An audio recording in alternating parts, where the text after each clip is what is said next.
Good morning. Recently, a local paper sent a reporter to interview a lady who reached the age of 101. The reporter asked her an interesting question. She said, "What's the best thing about being 101 years old?" And although he thought for a bit, she said, "The absence of peer group pressure." Now, I tell that story to show that some people retain their sense of humour into extreme old age. They enjoy life, they're plugged into what's going on, and in a sense, they're timeless. And this is what underlay some research Chris Middleton, who my colleague and I did 2 or 3 years ago, into mental aging. Not in the sense of neural pathways closing down, but in terms of mindset, attitudes and values.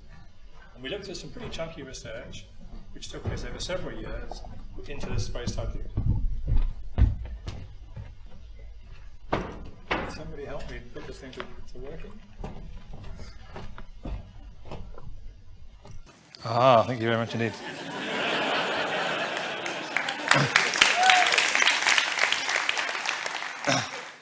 This is a demonstration you need young people around all the time. Now, the reality is that we do age over time. Well, some of us do. This is the point.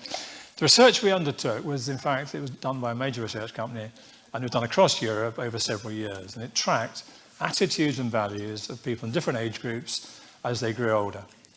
And several things emerged from it. And one of the most important things was, this, for instance, is a slide which demonstrates sociability. I like to have a good time in crowds. And this is a very good discriminator, because old people tend to be anxious in crowds. They worry about being touched up or oppressed. They're just not comfortable. Crowds are not a good place to be. Young people, on the other hand, love crowds.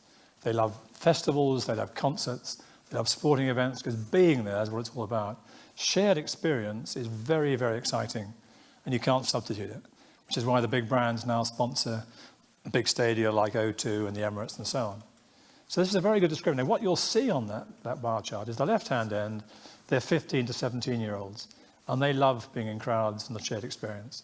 At the other end, there's under 30% of people who still love it, age 65-year-old plus. Now, what comes out in chart after chart across all the kind of attitudes you can measure in terms of sociability and openness to change and all those things, is that people, firstly, start aging very, very young. Late teens, early 20s, some people are starting to get crotchety and old. But the 65 plus people, between 25 and 35% of people, whatever you throw at them, they're up for it. They are the young brains. And this, in fact, is what we deduced from that, which is there are young brains and old brains. And young brains are open to change, they're open to people, they love mischief, they love fun, they love creativity, they love inventing a better tomorrow. Now, the old brains, on the other hand, are anxious, risk-averse, negative, grumpy, I'm right, you're wrong, black and white, miserablist. They love the miserablist press, they love to be told the whole world's going to hell on a handcart. They just love their comfort zone of misery. In fact, they're a pain in the arse. But there are a lot of people that actually can retain their young brainness. And what we got to thinking about was, how do you actually fight this entropy of people falling off from the high 70s of loving all the things that makes us involved in society, and aging in terms of attitude and values, so you're almost giving up and saying the whole thing is so dead and depressing and it's all dreadful. And we evolved from the research, and we looked very hard at Generation Y, which is people under 32 years of age, to see what they were doing and what they were thinking. And we discovered there were 6 wisdoms of today's youth. I'm not saying all youth is wise. A lot of youth is unattractive, they're selfish, they're self-possessed, they're self-centered, they're pretty ugly, basically.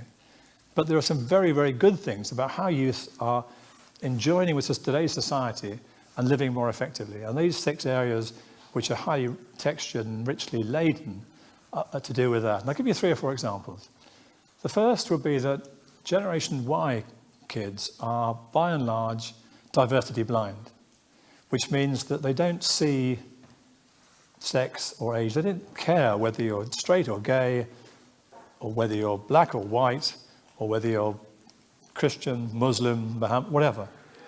And when they hear old brains telling jokes about Pakis and queer, they just cringe. It's horrific. So being young-brained in that area of Gen Y is highly relevant to be diversity blind, because it makes life so much more pleasant and effective and enjoyable to live. Another will be collaboration. Generation Y are very good at collaborating. The older generation think collaborating is cheating. This is my idea, I'm not going to share it. Young people share information, they share wisdom, they get to better solutions in a very difficult and complex world we live in. Another would be adaptability. Young brains, Gen Y people, adapt flexibly to what's going on around them. Older brains tend to be linear, they go clunk, clunk, clunk, and they hit a stop point, and they get very angry, or they get very anxious, or furious. Gen Y never get around it. Another would be the move from management to leadership, which young brains and Gen Y are very, very sensitive to. Management, and I'm not knocking management because it's very important in some areas, is basically about control, it's about authority, title. I tell you what to do and you do it, or there'll be consequences. Now that is fine, but that is extrinsic motivation, carrot and stick. Leadership, where the whole thing is going and young brains, particularly Gen Y people, respond to so positively, is quite different. It's about encouragement, it's about uplifting people, inspiring them, and giving them a vision to buy into. It's about love, basically. So leadership is a very constructive, forward-looking thing about intrinsic motivation. People can identify with the mission, the vision, and they enjoy coming to work in the organization, and they're very effective within it. So you can see there are lots of ways that the younger generation are highly effective at living, and we can all, whatever our age, learn from. Now this brings us back to the generation gap. We can also learn, in bridging that we can learn from the wisdom of experience. Now I was very lucky in life and was very successful, and up to the age of kind of mid-late 40s, I led a kind of charmed life. I then hit the buffers and went from multi-millionaire on paper to having no job, no income, and no pension. And it was an exciting time, as you can imagine. I had a family which needed clothing, feeding, educating. I excluded my wife from that, she's very educated, but the children weren't. And I had to learn to survive, and it was a tremendously interesting period and challenging. But I'm so glad I had it in retrospect, because one of the wisdom's experiences is that you can go through tough times and survive.